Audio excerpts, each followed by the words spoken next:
Back in early 2023, I conducted a pilot study on my audience for a school assignment where I told them I was evaluating how people felt about Overwatch's ranking system, but I was actually evaluating them for the presence of the Dunning-Kruger effect. In late February, I turned my pilot study into a video where I revealed the deception to the audience. And honestly, you guys took it pretty well. I still cackle a little bit thinking about the respondents who went full Ginger Minge, "You got me gal," once they realized what had happened. However, one element of the study more than any other part was a little controversial among some viewers, namely the bit about Elo Hell. For people who haven't watched that video, or who watched it a year ago and might need a refresher, respondents were asked to rank the reactions to various statements from 1 to 7, with 1 representing strongly disagree and 7 representing strongly agree. These were the 2 statements in question. 1. I believe that the concept of Elo Hell is real. That is, I believe a player can be stuck at a lower rank than their actual skill would justify and be unable to climb due to factors beyond their control. And 2. I believe my rank has been affected by Elo Hell. That is, I believe I am stuck at a low rank that does not reflect my skill level because of factors beyond my control. Now at the time in the video, I mentioned that Elo Hell is fake, saying, Elo Hell isn't real. All evidence points to it legitimately just being a coping strategy for the Dunning-Kruger effect. It's interesting to consider, and I kinda wanna make a whole separate video specifically about Elo Hell because this video is already too long, but it's a really interesting phenomenon as a cope.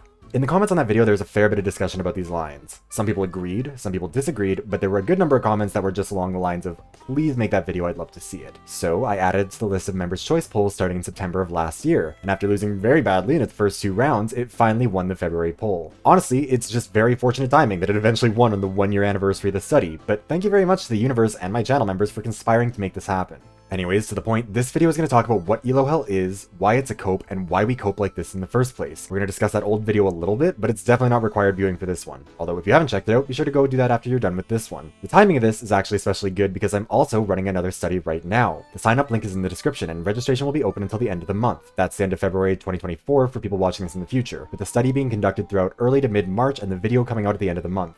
And if contributing to the scientific process isn't enough of an incentive for you, respondents who complete the study will also be entered into a raffle to receive the Ultimate Battle Pass bundle for either Season 9 or 10 of Overwatch 2, depending on the winner's choice. If you'd like to participate, go fill out the sign-up form, and stick around to the end to learn more. Now, on to the actual topic of today's video. Part 1. What is Elo? In order to understand Elo Hell, it would help to first understand the Elo ranking system, starting with the fact that Elo isn't like an acronym or something. A lot of people think it must stand for something like ELO, like equivalent loss ordering, or evident loser operations, or something like that, but it's just the name of the guy who invented the system. Arpad Elo was a chess player in the mid-20th century who was asked to rework the existing ranking system for the United States Chess Federation, called the Harkness system, to try and produce something more fair. Harkness wasn't a terrible system, but it was one that could eventually lead to unfair rankings. I'm not good at math, I'm not good at chess, and I'm even worse at explaining both of these things, so we're borrowing pretty heavily from Wikipedia here. The way it worked is that a player would enter a chess tournament with their prior ranking, play all their matches, then you'd check their win percentage against the average skill rating of the people they played against. The example used on Wikipedia is someone who entered an 11-round tournament with a 1600 rating. They won 2 games, lost 8, and tied 1, giving them a win rate of 22.7%. Their opponents averaged a rating of 1850. From there, it's time to figure out their Harkness score. The old rating isn't really relevant here. They'll be initially assigned the rating of their average competitors, in this case 1850. If their win rate was exactly 50%, then they'd stay at 1850. If it was above 50%, their rank will increase by 10 points per percentage point over 50%. A win rate of 60% would mean they were 10 points over 50%, so their score would be 1850 plus 10 times 10, which is 1950. However, if it was below 50%, their rank will decrease by 10 points per percentage point under 50%. In the case of our example, the win rate was 22.7%, which is 27.3 points below 50%, so their score would be 1850 minus 10 times 27.3, which is 1577. The system wasn't a terrible one, but it did have some flaws. Namely, while it accounted for the average skill of the opponents, that average might not reflect the likelihood of the player winning each individual match. Winning a match against a much higher ranked player probably should count for more than winning against a low ranked player, but the Harkness system couldn't really account for that because it was just averaged out. In the Overwatch context, if you were a Gold 3 player who played 10 matches against teams with an average rank of Gold 1 and won 50% of them, you would climb to Gold 1 under Harkness. However, if 2 of the games you won were against Masters 5 players and the rest of the wins and all the losses were against other Gold 3 teams, you might argue that going from Gold 3 to Gold 1 isn't really an accurate reflection of your performance. At this point, it's time to bring back Arpad Elo. Elo's system was a lot more complicated, so the explanation here will be simplified, but the basic premise of it was that it would take into account not only individual matchups, but also the predicted outcome of a given match based on players' prior rankings. Again, we're relying very heavily on Wikipedia here and the example that they provide, which was actually initially provided by Elo himself. A chess player who enters a 16-game tournament with a rank of 2,635 ends the tournament with a score of 10.5, or the equivalent of 10 wins, 1 tie, and 5 losses. The first thing that happens is that the rank difference between the player and each of their opponents is recorded. Next, you determine the expected score against each player based on that rank difference and add up all the expected scores based on what the tournament or circuit has decided in advance. This number doesn't have to be an achievable number. In the example Elo gave, one of our player's opponents had a rating of 2600, and the expected score for our player was 0.55. This isn't actually achievable because a loss is worth 0, a tie is worth 0.5, and a win is worth 1. However, since our player is ranked very slightly higher than his opponent, he is expected to outperform him, so anything less than a win would reflect that his rank should be lowered a little bit. A tie would give our player a very small rank decrease and give his opponent a very slight increase, and our player winning would result in a smaller rank increase than his opponent winning would for him. Anyways, once we know the win rate and the expected win rate, we punch those into this formula. New rating equals old rating plus k times w minus w subscript e, where k equals 10, w equals win rate, and w subscript e equals expected win rate. For the example, our player's expected win rate ended up being 9.66, so the formula is 2635 plus 10 times 10.5 minus 9.66, which will solve down to this, then solve down to this, giving us our player's new rating of 2643.4. Basically, the goal of this is to evaluate the statistical likelihood of one player winning a match against another based on prior ratings. While initially devised for chess, it's become pretty common, particularly in competitive games, although it does require some modifications to account for more than 2 players and other changing factors. Blizzard hasn't revealed the explicit formula for Overwatch's Elo rankings, but it does use it. Prior to Season 9 in Overwatch 2, it was more straightforwardly using the Elo system in terms of how it used to be used, namely in a tournament-ish style where you'd play multiple games before it affected your rank. This is why you might play 5 games, win more than you lose, and still not go up in rank. You were playing against teams that you were expected to beat, meaning that your wins were worth less and your losses were worth more. However, it was kind of a frustrating system to a lot of people because no one really knows what Elo actually is. So, part of the Season 9 overhaul has included the ratings being changed game by game and making it explicit when you're being affected by Elo's statistical analysis, which Overwatch calls modifiers now. If your team had a higher average rank than the other team, you were favored to win that match. If you win, it was expected, so you don't get as many points, but if you lose, it was a reversal, so you lose more points. If your team had a lower average rank, then you weren't favored to win the match. If you win then, it was an uphill battle, and you get a bonus. And if you lose, it's a consolation, you don't lose as much as you otherwise would have. Your expected win rate against teams that are the same rank as you should be 50%, so if you go on a win streak where you're winning significantly more than 50% of your games, you'll get a boost. But the opposite is also true, and if you go on a loss streak, you'll lose significantly more points from a loss to try and get you to a point where you're back to 50%. When you rank up, you'll get a calibration effect to make sure you actually belong there, and if you lose those calibration matches, you can get hit with the volatile effect. This is because the system can see you're clearly on the high end of the lower rank, but not able to compete reliably at the higher one yet, and since your performance is inconsistent, it can't justify a higher placement. To be clear, these are effects that have probably existed in this same form from the beginning, because they're baked into the Elo system. Winning a game that you were expected to win doesn't reward you as much as winning a game where you had an equal shot of winning and losing, or a game where you were expected to lose. That's always been part of Elo. Blizzard is just explicitly indicating which elements of this you're being affected by now each time your rank is adjusted, and to what extent. Using the earlier example of our chess player at 2635 beating a player at 2600, he was effectively getting the expected status effect for that game, and the win streak status effect for the entire tournament. Even though he had been expected to win more than he lost, he still outperformed that expected win rate, so he gets the win streak as a boost on top of the expected effect that's going to minimize how many points he got in that one game. Ultimately, the Elo ranking system is one that's built upon the belief that there's no easy, objective, straightforward way to evaluate one person's skill, and that the best way to do so is a relative system where the validity of a player's current rank is constantly reevaluated, by checking it against the statistically likely outcome based on their existing rank versus the actual outcome. The goal of a ranking system like this is to make sure that you're at a point where you're getting a 50% win rate against someone with the exact same rank as you. If your win rate is higher, then you need to be ranked higher so you can compete with people who are more likely to bring your win rate back down to 50%, and vice versa. At the end of the day, that's the whole goal, and it's generally pretty successful at it. However, something worth noting is that the Elo system was, at its core, designed to meet the needs of high-level players in high-level competition in a 2-player game. Implementing the system in a team-based game where the players on a team change from match to match, and where rankings are assigned to individual players and then averaged to reflect the team's rank rather than reflecting the team's overall performance as a group, creates some complications, and those complications are where people start to cope. Part 2. Why is Elo hell a cope? Elo hell as a term refers to the specific phenomenon of being ranked low because you were ranked low. In a traditional Elo system, your rank alone would be used to determine what tournament you competed in, and as a consequence, the ranks of your opponents. In a team game like Overwatch, your rank is also being used to determine your teammates' ranks, and that is where Elo hell as a concept is effectively born from. The argument is that the ability of an individual player to influence outcomes is inherently watered down in a team-based game like Overwatch where you're only 20% of your team, compared to a one-on-one game like chess where you're 100% of your team. As a result, you might be better than your rank indicates because the system is going to put you with people who do belong at that rank, dragging you down and making it impossible for you to win as much as you should if you were on a team of people who weren't shit. That's the theory anyways. And if you don't think too hard about it, it makes some degree of sense. I mean, if you're like a Grandmaster level player in Bronze, you're probably good enough that you can single-handedly carry a game and get out of that rank, but if you're maybe only like Silver or Gold, it might make sense that you can't really do enough to carry. Then the argument goes that, once you've been stuck at a low rank for long enough, your hidden matchmaking rating, or MMR, will keep you down low even once you start to perform better, rewarding you less than it should for wins and punishing you more for losses to keep you at a low rank. However, that's just a theory. Actually, more accurately, it's just a cope, and that's the important thing here. The reality is that the system is explicitly built around not doing this, as we've already discussed. The Elo system doesn't penalize people for no reason. It evaluates the ratings of all participants prior to the start of the match, compares the team rankings, and evaluates who's more or less likely to win or lose in a given match. If you win, you'll gain rank, but it might be a reduced amount if your win rate is significantly lower than the expected win rate of 50% over a period of time, or if you're losing against teams that are ranked lower than you, or you're only beating teams that are ranked lower than you on average. Now, if you say that to someone who believes in Elo hell and believes they're being affected by it, they'll either say, 1, nah, it doesn't work like that, or 2, but that doesn't help me if I'm losing through no fault of my own. Anyone who makes the first argument can be disregarded immediately as an unserious person who's literally just denying reality to cope. The latter is, at least on the surface, a more reasonable version of the Elo hell argument, that Elo is only useful for evaluating people in a one-on-one competition where the only variables at play are one person's skill being tested against another, and that a complex, interdependent 5v5 game like Overwatch isn't something that can use Elo because it's inherently going to gloss over too much individual nuance for a ranking system that's supposed to be individualized. Again, that whole no, it doesn't work like that argument is pure cope, but that doesn't mean the second argument isn't still coping too. Intellectualizing a cope or trying to be more nuanced about it doesn't suddenly make it not a cope, and that's important to establish before moving forward. A cleverly constructed argument can still be a cope. Now, why is it coping to say that?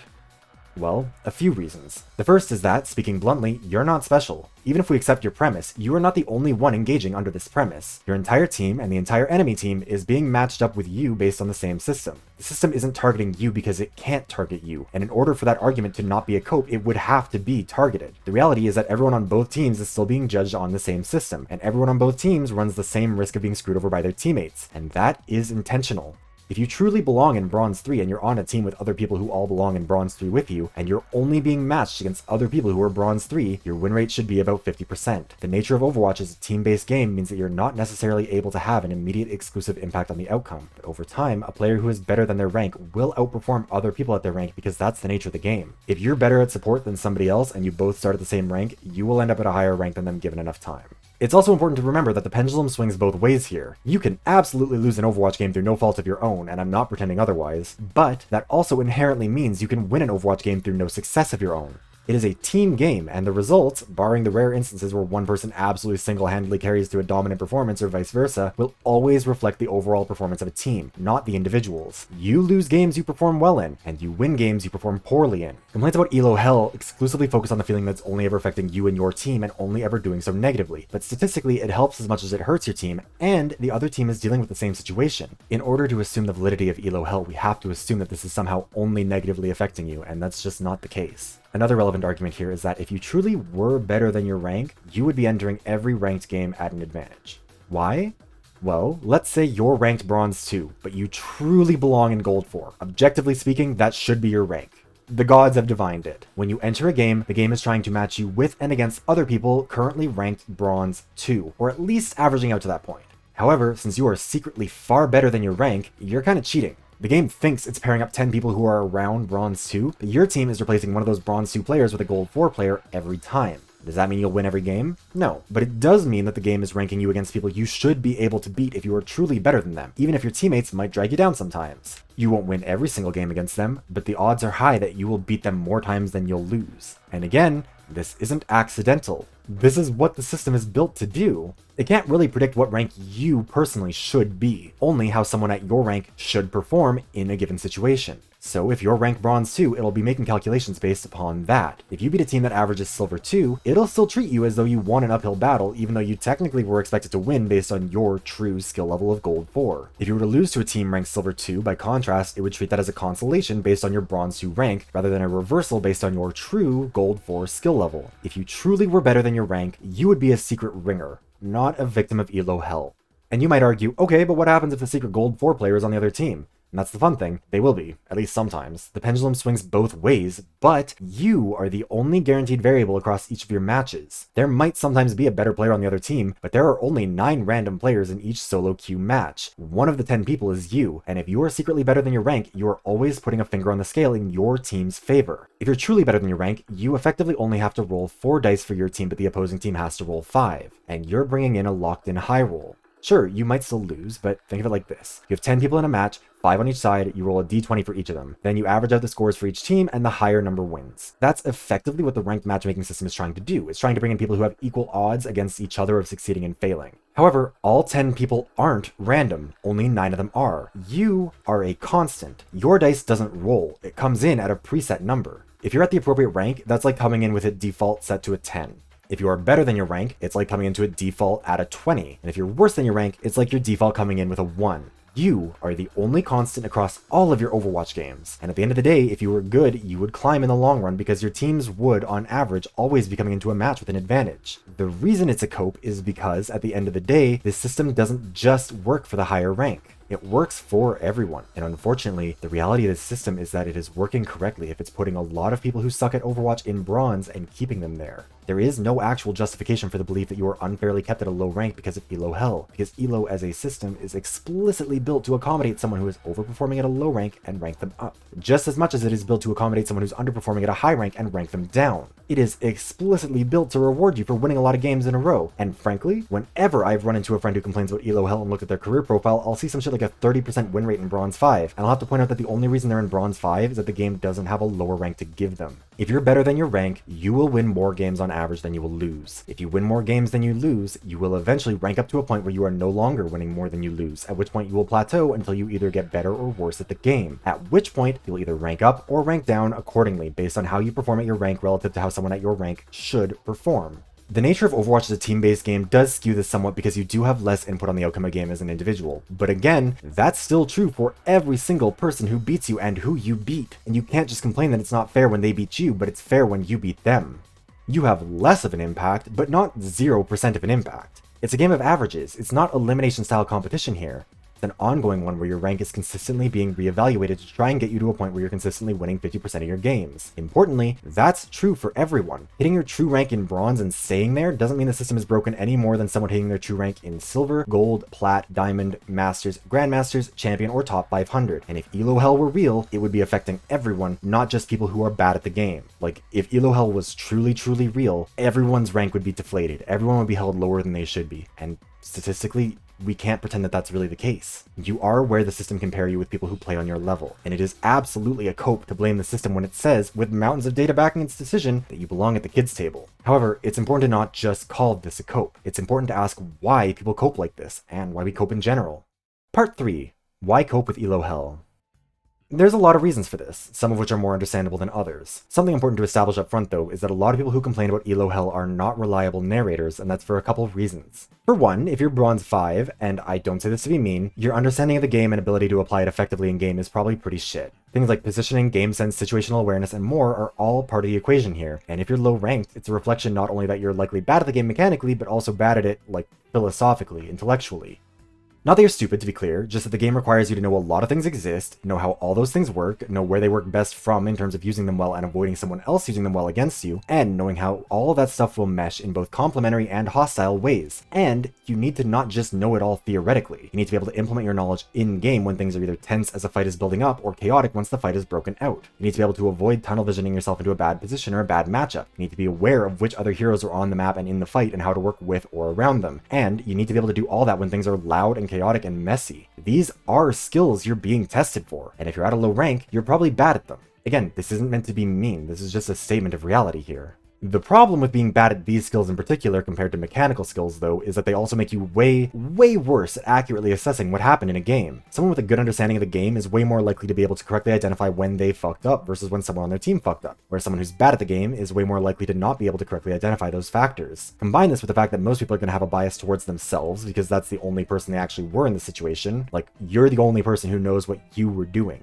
You were the one making all your decisions, you saw it through your eyes. So you understood the decisions you were making and made them because you thought they were all good decisions at the time, so you're way more likely to see a bad player identifying anyone except themselves as the problem in that situation. Another important skill in any competitive game is the mental game. Last year I made a video about how tilting is a skill issue, and if you haven't watched it, I highly recommend it. I still get messages from people on stream about how that video changed how they view the game, and helped them rank up, and I'm saying it here again because it is relevant. If you are constantly tilted, you're bad at Overwatch. Maintaining a level head is a skill, and failing to do so is a skill issue. If you're constantly tilted, you're not only more likely to make more mistakes, you're also more likely to blame other people. Combining these two issues, a generally low understanding of the game and a skill issue in terms of tilting, and you end up with people who are angry and looking for someone to blame who isn't them when they lose a fight, lose a game, and lose rank. Some people just suck at the game. Like, the game isn't built for everyone to eventually get GM if they spend enough time on it, and some of you spend a lot of time playing competitive without actually trying to get better at the game. The other wrinkle to the mental game aspect is that you're uniquely unreceptive to feedback that might imply that you were the problem in this situation. An ego is a pretty good inoculation against getting better, and a big ego without the skill to back it up leads to cognitive dissonance that builds tension unless there's somewhere else for that energy to go. If you're thinking, I'm good, but my skill-based ranked matchmaking says that I'm bad, then you need to either accept the rank and deny your self-assessment, or deny the rank and accept your self-assessment as fact, and Elo Hell is a manifestation of trying to do the latter. However, there are also other reasons beyond just bronze players are unreliable narrators at play here. For one, to be charitable, bronze rank in Overwatch 2 has been a much wider rank than most in terms of the SR that they reflect. SR is skill rating. It's the thing that's behind the scenes that actually determines where you are. Bronze stretches from 0 SR to 1499 SR, meaning that someone who's truly at the bottom of bronze will have a lot further to climb if they want to get out of it than someone at the bottom of silver trying to climb into gold, a climb of 1500 SR to 2000 SR. If you're in bronze 5, it can be really hard to tell what your actual SR is, and so even if you do work hard and improve and win and win and win, you might not see a rank change for a long time if you fell hard before. If your hidden SR is like 500, then climbing from your current rank to silver is the equivalent distance of climbing from the very bottom of gold to the very bottom of diamond, and you have to do it without seeing your progress for the entire first half of that journey because everything from 1099 down is bronze 5. So even if you train hard and get good enough that you can climb from a hidden SR of 500 all the way up to like 2500 and hit plat, you're going to be stuck down there for a long time. Someone might legitimately be getting better and performing well and still be stuck in bronze 5 for a long ass time because the system isn't really that well designed. Not in terms of the ranking system, to be clear, but in terms of how it's being communicated to players. And there's a reason for this, because if we created even lower ranks below bronze, if there was an iron and a stone rank, let's say, all we would do is just create ranks where people are being specifically singled out for being really bad at the game, like uniquely shit at it. And that would hurt their feelings and also just not be super constructive in some people's eyes, so we have the current system. But then it creates this other problem. Again, the distance between the top of bronze 1 and the bottom of bronze 5 is the distance between the top of masters 1 to the bottom of plat 5. And nobody below bronze 4 has any idea where they actually stand within that massive 1100 point range. Someone might be on the path to making good progress but feel like they're not actually getting anywhere, causing them to lose motivation, tilt, and end up falling back down. And I would still argue that this is failing a skill test because tilting is still a skill issue, but also it's not really a fair one because it's asking someone to climb hundreds of SR without ever being told if it's working or not, and then expecting them to not tilt, which isn't something we put on any other rank. At every other level of Overwatch, progress feels a lot more tangible, and Overwatch's stupid way of categorizing the lowest ranks means that the demographic most likely to tilt is the one the system is actively incentivizing to tilt the most. That being said, we might want to also think bigger here, not just about Elo Hell as a cope, but about coping as a whole. Part 4. Why cope in general? Well, a big part of this is a lack of self-awareness. I mentioned the Dunning-Kruger pilot study video at the beginning, and that's not irrelevant here. The Dunning-Kruger effect, just to clarify, specifically refers to how people tend to assume that they're closer to the average than they are. People who are very bad at something might be willing to recognize that they're like a little bad at it, but not as bad as they are. And people who are very good at something do the same thing in the opposite direction. Why the Dunning-Kruger effect exists is a bit more complicated. I would argue it's a combination of a few things. For one, no one wants to say or admit to themselves that they're terrible at something, both because it's a wound to your ego and because we don't want to look like we suck at something to other people and be judged for it. We want to assume that we're generally average, maybe slightly above average at most things, because we want to generally believe that we're a net positive to things. And people who are bad at things are usually a bit more self-conscious about being bad at those things and are likely to be especially defensive about it. If you're about average at Overwatch, you don't have as much to lose socially from people assessing you accurately as someone who's significantly worse than average. Another big part of this is that if you already believe you're better than your rank and that everyone else is the problem, you're kinda basically unreachable. Part of why people cope is because it's really, really hard to get through to them that they're coping because they build up defenses to protect the cope. If something goes wrong in their game, they might look for someone else to blame. A support who didn't heal them, or a tank that didn't protect them even though it was their fault for being out of position. And then who's going to change their mind about that? If you're playing with randos and you say nothing, they won't know that you've made that assumption, so they can't try and correct it. If you say something to the randos, they're likely doing the same thing and trying to blame someone else, so it'll just become a shouting match regardless of who was right. Even for people who are objectively in the wrong, someone who's very bad at something will usually be very good at one specific skill: deflecting. I have fully sat down and done VOD reviews with friends who are deep in Bronze 5 saying that they're good but their teammates are bad, and then you'll watch the VOD and you'll be like, okay, so right here, you were a million miles out of position trying to 1v5 the enemy team while your entire team was still running back from spawn, and you were also standing in a bad position when you did it where you couldn't get out if you needed to. And they will turn right around and say without hesitation, yeah, well, it's not my fault because my teammates shouldn't have died. Again, not everyone at a low rank will say this. Not everyone who's Bronze 5 is in denial. A lot of people just accept they're bad and they'll move on. But the ones who believe in Elo hell and that everyone else is the problem absolutely will because of that cognitive dissonance. You pointed out that they demonstrated a skill issue, and in that moment, they're caught in that same dilemma. Is the self-assessment of being good accurate, or is the game's assessment of being bad accurate? And now they have a friend who's adding on to the game's assessment. That's more that they have to try and overcome and grapple with. If you have locked into the idea that you are fundamentally good at the game and that anything that goes wrong is someone else's fault, you are going to find someone else to blame whenever possible. And this is also exacerbated by other social factors. For one, generally, polite people aren't going to unprompted give you a sincere, accurate analysis when you suck at something.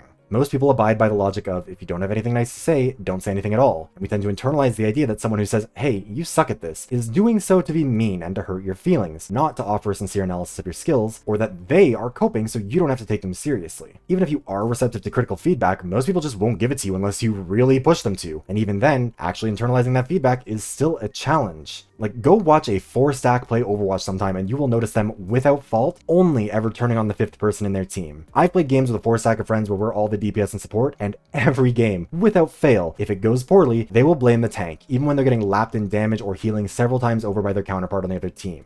And even if the tank is objectively doing a really good job. Also, this is a bit of a self-selecting situation. People want to play with people who they think are good, especially if you're playing comp. So if you're queued with someone, you both probably think the other person is inherently at least decent, meaning that if something goes wrong, you're likely going to take their side if they blame someone else. If you're friends, you also don't want to be an asshole to your friend. And again, we tend to internalize that you only say someone fucked up if you're being mean to them, trying to hurt their feelings, or are trying to shift the blame off yourself. And friends generally don't want to do that to each other. Hell, I've been guilty of this, when a friend of mine is going off about how the tank didn't do their job and I am biting a hole through my fucking lip, trying to stop myself from telling them to just open the scoreboard and explain how they are not the anchor weighing down the team. If it was some rando bitching about someone else in the team VC when it was clearly their fault, I might jump to that person's defense. But if I'm in a private VC with a friend and they're blaming the tank for something they did wrong, I'm a lot less likely to tell my friend that they're wrong because I don't want to start a fight. And also because the tank doesn't know anything's being said about them, so it's not like they'd care whether or not I'm defending them. Like, their feelings aren't being hurt, they're not being attacked, at least not that they know of, and they'll never know of it. All of that adds up to a situation where a lot of people, when they're coping and trying to blame other people, are met with either silence, which they interpret as tacit agreement, outright agreement, or someone coping right back at them, which they interpret as the other person coping,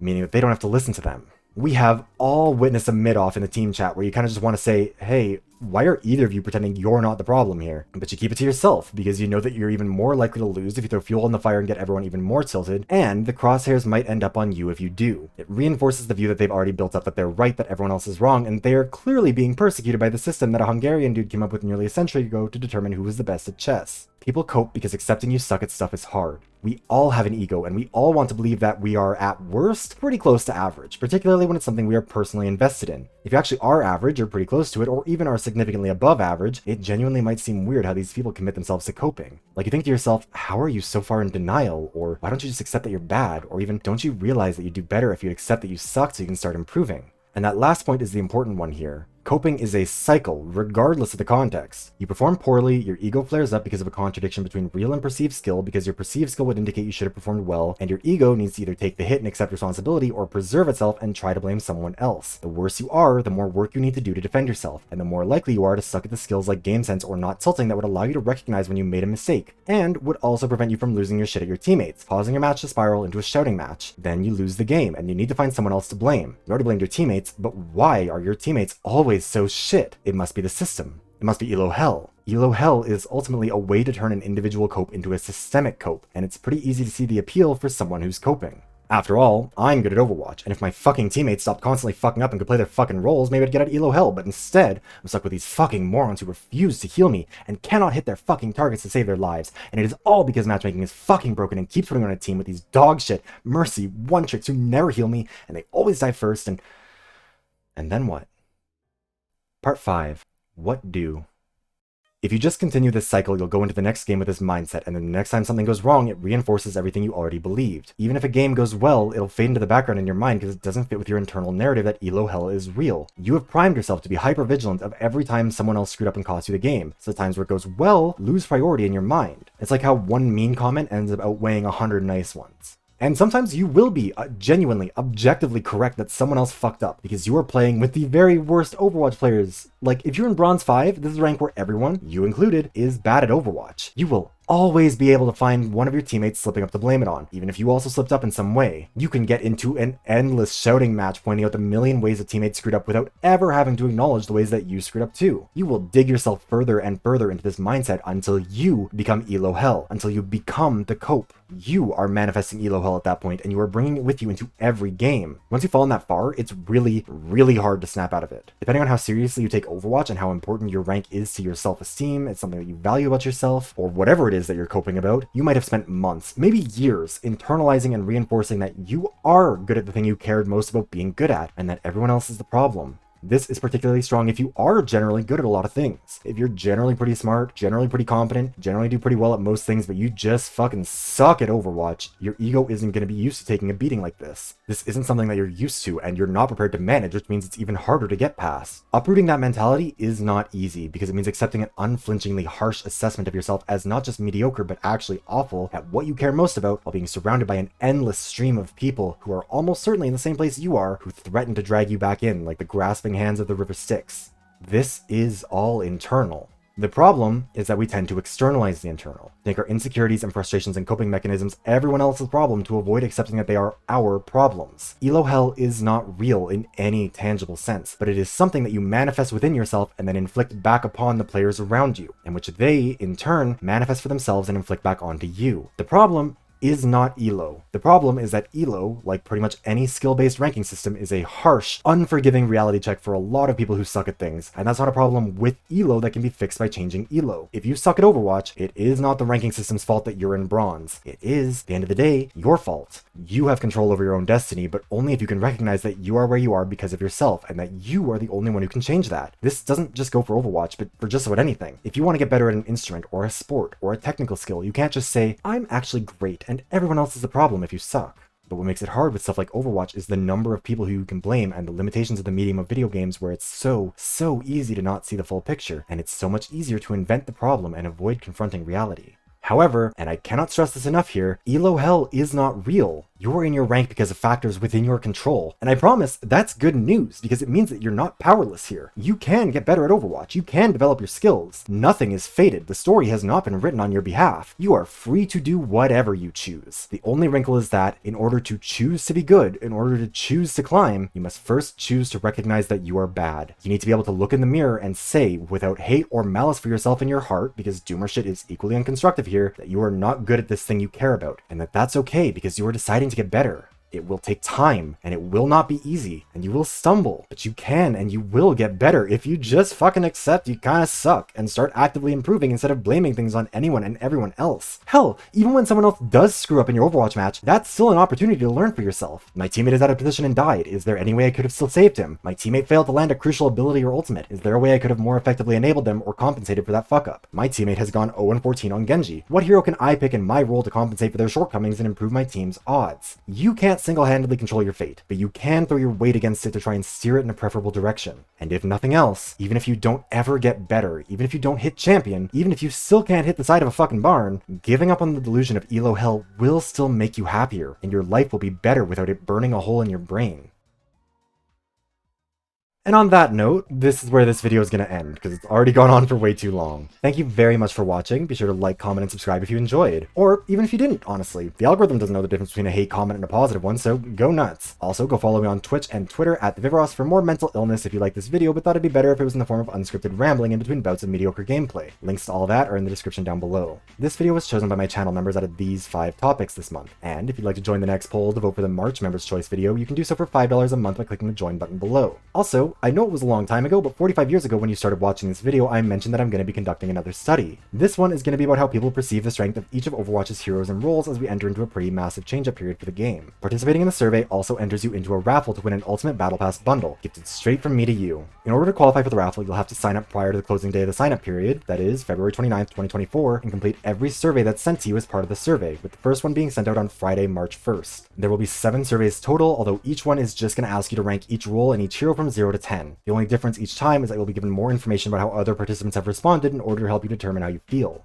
New surveys will be sent out each day, provided you've completed the previous day's survey. And if you miss a day, no worries, you'll just be sent a reminder instead of a new survey. If you fail to complete a given survey after 3 reminders, or have already been sent 10 reminders total across all surveys, that's when you'll be dropped from the study. This is just so I can guarantee I've completed the study with enough time to actually work on the video, and also so that people aren't answering the same surveys too far apart, since outside factors might change people's responses if they're too far apart. Please do consider signing up. The more participants, the better the results will be, and the participants from the last study mentioned that they genuinely found it really enjoyable to see their input directly contribute to a video like this. Also, hey, Battle Pass isn't cheap, and next season's Battle Pass will also come with a Canadian Hero Venture, so choose to bank it for that season, then you'll get that too. Win-win. Lastly, thank you to all of my channel members. MiniQ, Olesp, Cage the Orc, Fish Toast, Alex Stone, Nemo the Survivor, Destiny, Connor, Yoshi of the Wire, It's Peggy BTW, Cat Lover 192, Sourdough, Luma Riley, Venus, Monkey 12 Ninja, Cadence, Windex the Great, V, DeLeathers, and Marshallis. Whether you're a channel member, a subscriber, or you just clicked on this video out of curiosity, thank you very much for watching, and I hope I'll see you around again soon.